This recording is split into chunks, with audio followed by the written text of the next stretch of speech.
Here we see a blood vessel lined with endothelial cells with a normal flow of blood containing lymphocytes. We are going to follow one particular lymphocyte to see how it migrates through the endothelium and out into the surrounding tissues.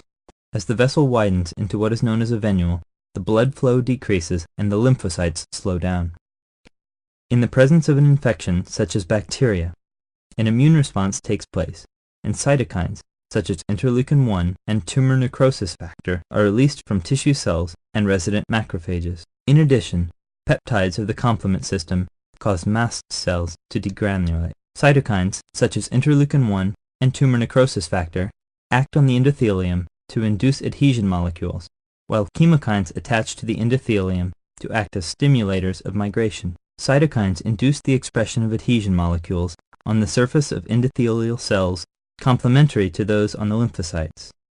Molecules on the endothelial cells, such as E-selectin, interact with carbohydrate molecules on the surface of a lymphocyte, such as CD15. These interactions cause the lymphocytes to slow down and roll along the endothelium, enabling them to sample other adhesion molecules which have been induced onto its surface. Amongst these are the chemokines, which bind to the lymphocyte and trigger an activation mechanism causing an influx of calcium ions into the cell and the activation of another group of adhesion molecules on its surface.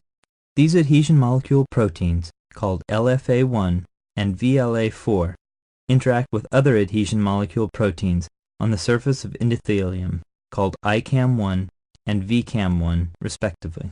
These latter molecules can also be induced on the endothelial surface by cytokines such as tumor necrosis factor, thereby enhancing binding just at this site.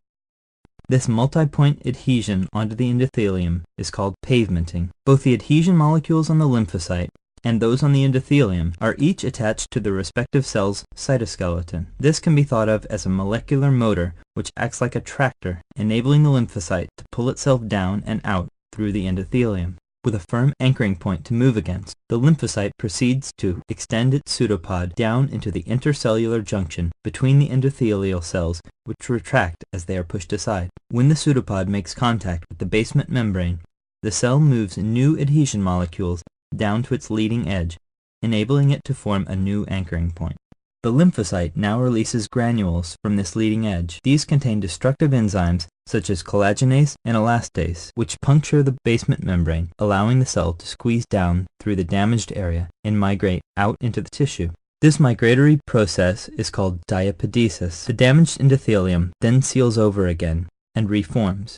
The lymphocyte then migrates toward the site of infection under chemical stimuli in a process known as chemotaxis. Another feature of inflammation is an increase in capillary permeability.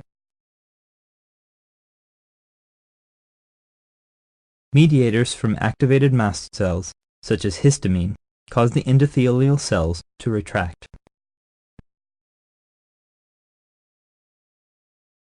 This allows larger serum molecules, such as antibody and complement, to leak into the inflamed area.